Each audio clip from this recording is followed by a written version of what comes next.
Welcome, IT changemakers, to The Dex Show with Tim Flower and Tom McGraw. Let's get into it. Hello, changemakers. Welcome to The Dex Show. I'm Tom McGraw, joined as ever by Tim Flower. Tim, you've been traveling the world. How's it going? And it'll be a great conversation today because I feel kind of a bit in the flow and a bit out of the flow. I was in the Swiss Alps last week. This week, I'm in your homeland down on the south shore of England. And it is so great to be back out in civilization. I'll tell you what, having a great time.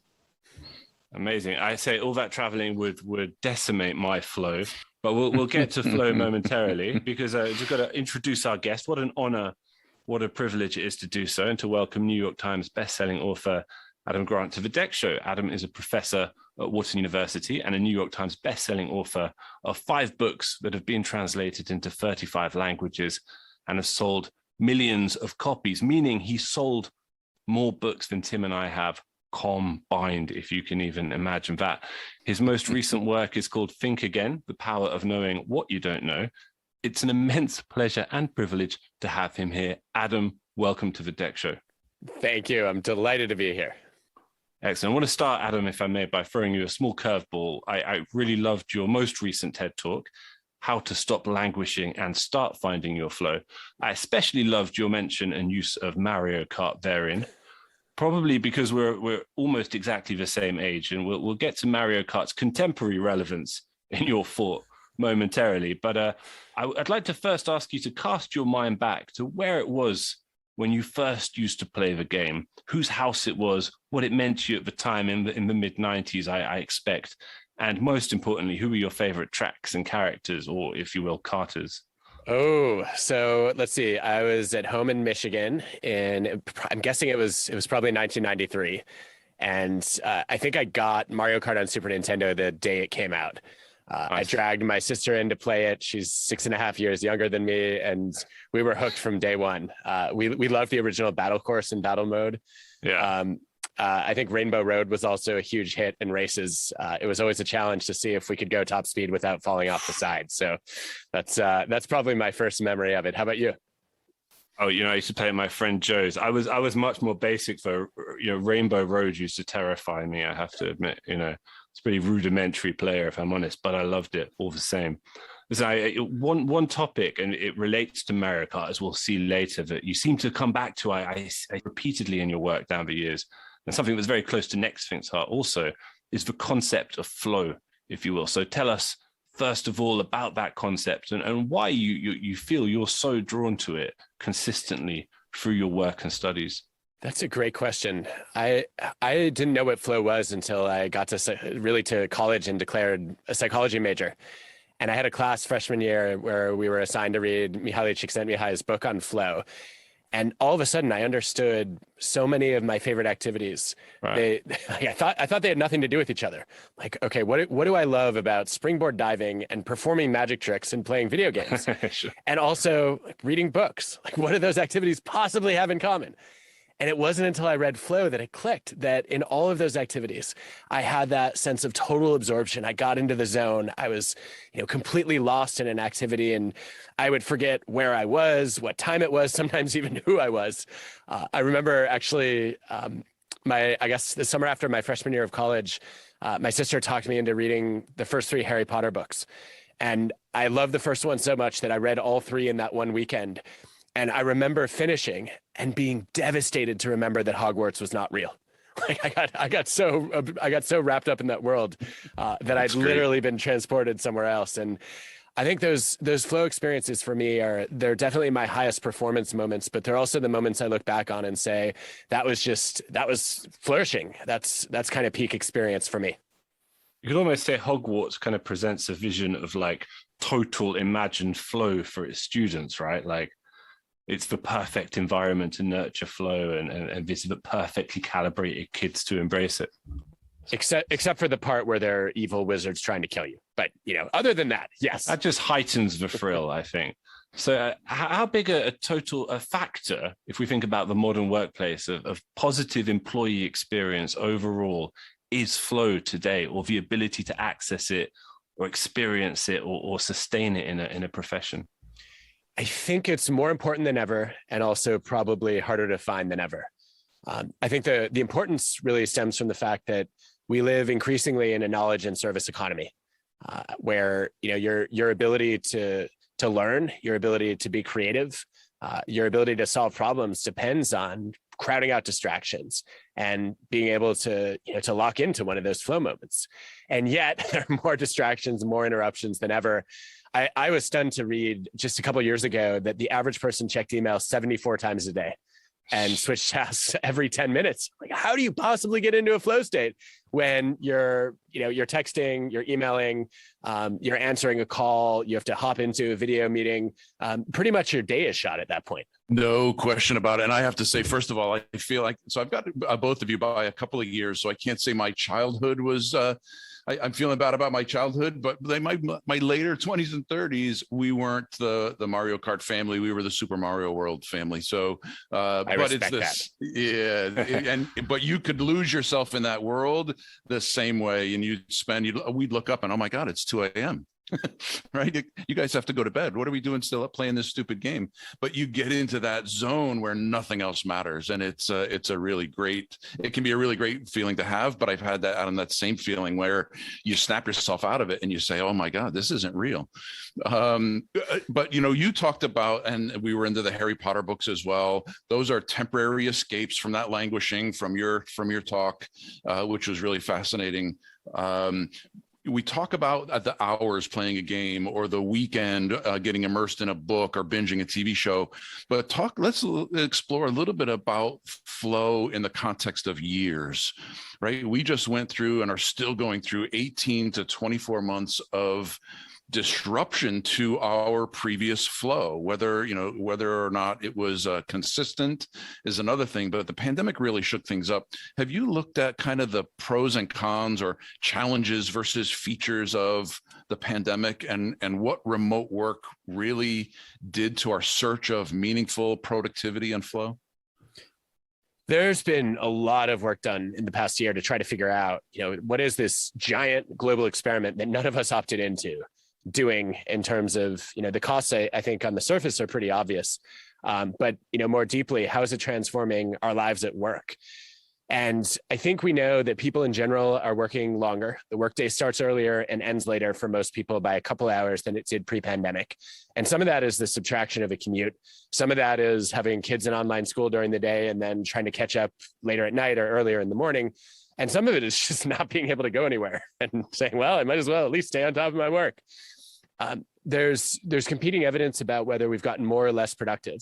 I think that there's a huge confound there, which is COVID, right? The fear, the grief, the stress, anxiety, loneliness. We know that's a potential drag on lots of things, including performance. And so I think actually the best data were pre-pandemic. Nick Bloom did this great experiment at C-Trip, the Chinese call center, where people who were randomly assigned to work from home were 13% more productive. And some of that came from them taking fewer breaks and shorter breaks, that they responded to that flexibility with loyalty and with focus.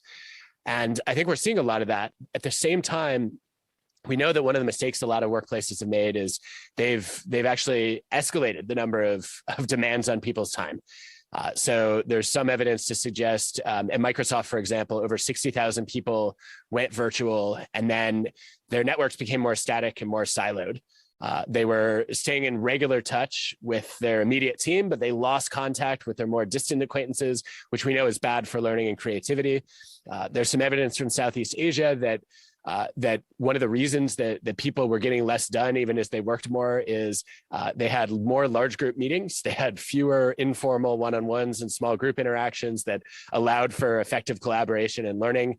So I think we're going to have to be a lot more thoughtful about how we structure our time in the future so that people do have those windows blocked out for deep work and to get into flow, as opposed to saying, basically my entire calendar is controlled by demands and requests from people around me. Yeah, so as I mentioned, I'm over here in England. I had a couple of days set aside to get into that flow with one of the guys I work with. 2 solid days of nothing but collaboration, and it never ended. We were pulled in to different emergencies, different things that we needed to be engaged with, and that it's not a good feeling. You want to do your best. You want to be productive. You want to contribute to your company, and you get pulled all over the place. Now, you're being asked to contribute, but in emergencies, in 5, 10, 15-minute chunks. And that's, for me, it's very disruptive. A lot of what I do, whether I'm doing something like this on the podcast or creating a piece of content or even doing formulas and crunching numbers, it involves creativity and focus and dedicated concentration. And those last minute requests are really disruptive to that productivity.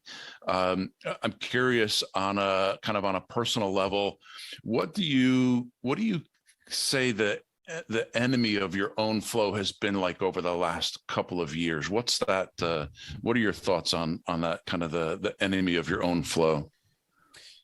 I think for me, the biggest enemy of flow is the temptation to wonder what's going on social media. Right. Or, should I check my inbox right now when I feel like there's something maybe more important that I should be working on?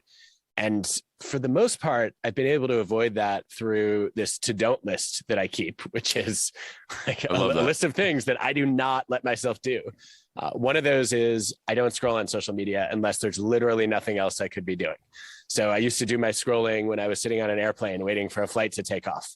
My rule is I don't do that if I'm laying in bed, for example, or if I'm sitting at my desk. But even then, it's still, there's so much temptation to say, all right, let me, I log in for 5 minutes in the morning to post. Let me just poke in and see how my post is doing. And then there's somebody in my audience who has a strong reaction. Do I want to engage? Do I want to just let the group talk about it? And those sometimes those 5 minutes can balloon into an hour or two, and pretty soon I've missed an opportunity for flow, and the rest of my day is too fragmented to get a good chunk of time. So I'm guessing a lot of other people have had that experience. I hope I'm not alone. Yeah, I love the idea and the concept that you brought out of not watching TV unless you're specifically there to watch something specific. You don't sit down and say, let's see what's on, right? Because that will just suck you into whatever's on, and you can be on the couch for hours. I've been doing that one since college. I think I forget exactly what happened, but I found myself spending a whole Saturday afternoon just kind of channel surfing. It's like, what a horrible use of time. Why should I let what somebody else decided to broadcast dictate how I spend my precious free time? I am never going to do that again. And what that means is I am really bad at discovery, right? I will not be the first one to ever find a great new show, but I trust if there's something good out there, somebody will tell me about it.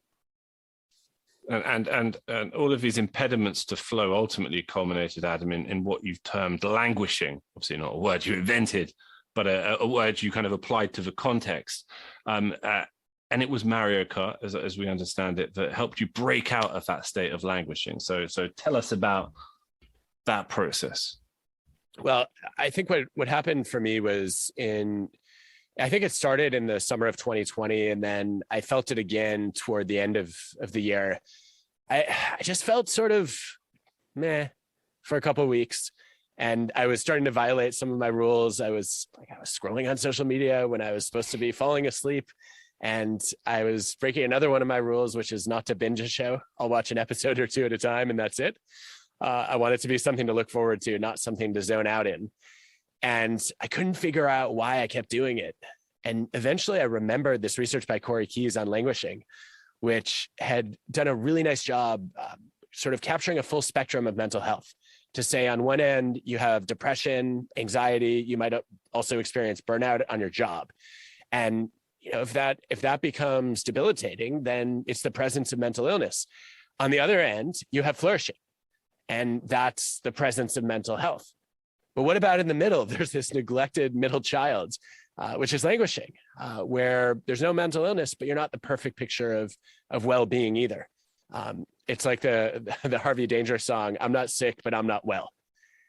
And I think so many people experienced that during the pandemic.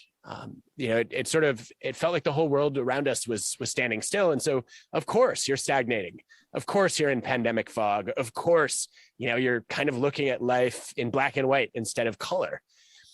And I I didn't recognize it at the time, but my sister suggested we could play online Mario Kart on the Nintendo Switch with our kids. And we started playing, it was going to be a weekly game, and we had so much fun, it became a daily game. And I felt like after a couple of weeks, I was re-energized. I was kind of jolted out of languishing, and it sounded ridiculous. It's Mario Kart. I am an adult. My kids are supposed to maybe find flow playing video games. What am I doing there? But I think what happened was I got these little moments of mastery playing Mario Kart. One of my favorite things to do is to try to aim a green shell. Usually it would be to hit my brother-in-law, but also occasionally my sister. And when I did that, right, I felt like I had accomplished something, as silly as it was. I may not have done anything well in my job, but I had perfect precision with that deadly green shell. And I had to focus completely. The concentration required was pretty clear. You take your eyes off the game for 1 second and you lose. So there was no temptation to check my phone. And the strangest part for me was I really had a sense of mattering, that, in the middle of this pandemic, our kids were stuck home. They were in online school. It was not the most energizing time of our lives. And we had to cancel a couple of vacations. It felt like everything was sort of blah. And our kids would wake up in the morning and ask, "What time are we playing Mario Kart today?" And all of a sudden I felt like I could do something to lift them out of the pandemic fog. So yeah, in some ways it became an antidote to languishing, strangely enough. It's interesting, isn't it? Because, we talk about how social media can be very distracting, how checking your emails all the time can be distracting, how technology can lead to a kind of state of languishing. And yet in this instance, you also use technology to escape it. So I was wondering what lessons we might be able to draw from this, particularly as we try and apply them to the dynamic between technology and the workplace and productivity today. Well, I think one of the clearest findings in research on social media is that it's not really the amount of screen time that you do that predicts well-being. It's how you use the screens that are in front of you. Generally speaking, passive engagement is not good for mental health, right? So the scrolling, kind of the zoning out, not so productive. But actively creating and contributing is one of the ways that people have those moments of mastery, of mindful concentration, of feeling like you matter to other people and you have something of value to offer to them. And so I think that the more that we can use technology to try to create opportunities to build something as opposed to just to consume something, I think we're probably going to find that it adds, not just detracts. So Adam, in order to have it completely top of mind, I rewatched your TED Talk today. I wanted to have 15 minutes. I wanted the 15 minutes of being in the flow of full concentration. And the irony was not lost on me that I got pulled away 5 or 6 times during the TED Talk, text messages, Teams chats, phone calls. It was kind of nuts. I kept having to put it on pause. But even in that 15 minutes, I couldn't stay in that flow. I love the Mario Kart example, whatever the immersive escape is. But technology right now feels like there are times where it can cause burnout, but in your case, it was also the solution. So how do we look in the workplace, right? How should technology be deployed to have the best impact on people's work life? Should we all just play video games at work? Is that the solution? I mean, if you're building a video game company, absolutely. You should, what's the engineering phrase? You should eat your own dog food, right, or drink your own champagne. If you don't have the luxury of working in a video game company, I think we definitely need activities that make it easier for us to find flow. And in an ideal world, we actually have tasks that are part of our job that allow for that. So for me, one of those tasks is writing. I love sitting down and trying to synthesize ideas and data and, craft a story to communicate the evidence that I find really meaningful. And so what that means for me is I have to schedule time in my calendar and block that out. For me, I used to think I needed a 4 or 5 hour chunk of time to write something meaningful. And then I read this research by Bob Boyce, where he trained psychology doctoral students to write in 15-minute chunks and found that they actually finished their dissertations faster afterward. And that just completely exploded this myth that, well, writing is, it's one of the, like, you don't have half a day, don't even bother to try. So I had to completely rethink my schedule. And now I try to take advantage of those interstitials and say, okay, I might not every day be able to go 3 or 4 hours even without, some interruption or somebody needing something from me, but I can find 15 minutes every day to write. And what I found is really powerful about that is often in that 15-minute chunk, I will have to leave a thought half finished. And that means, as frustrating as it is to let it go, and sometimes I just show up late for my next meeting because I don't want to let it go. But as frustrating as it can be, when I leave a sentence hanging, it reduces the amount of time it takes me to get back into my writing the next day, because I can pick up right where I left off. And only later did I learn that was actually a deliberate strategy of Hemingway's, that he left sentences unfinished on purpose, so that he didn't have to, to have that experience of just looking at a blank page and feeling daunted by not knowing what to say.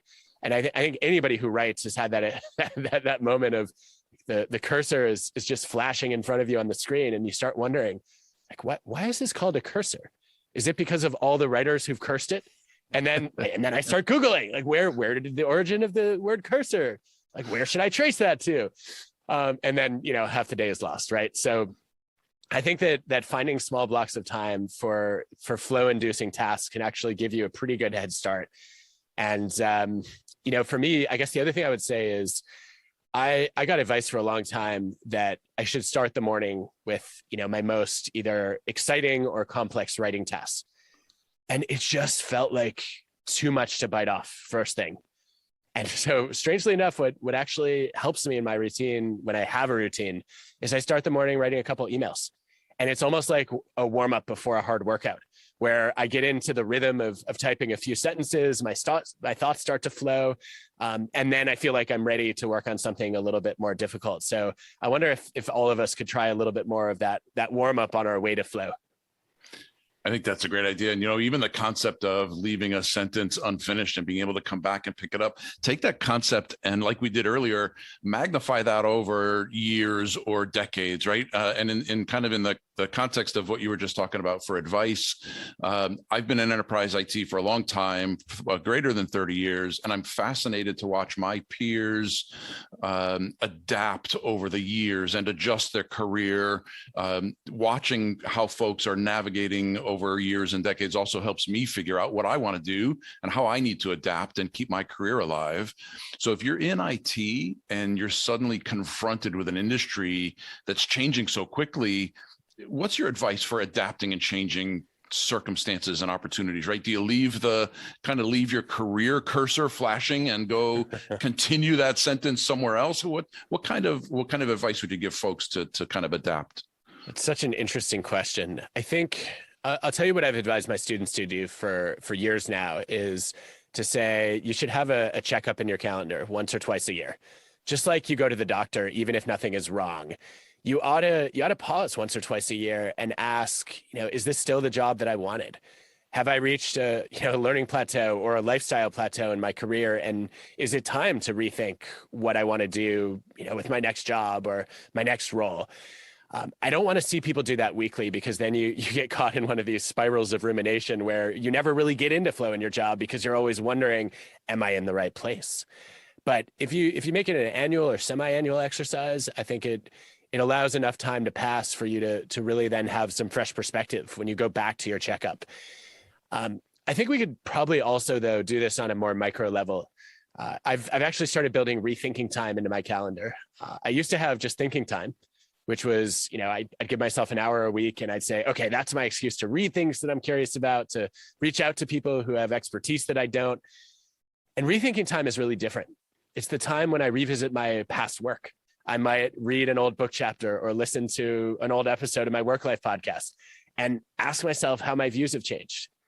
I also use that time to reach out to some of my most thoughtful critics, the people in my challenge network, and ask them, hey, based on our recent interactions or anything you've seen in my work, what's something you think that I should rethink?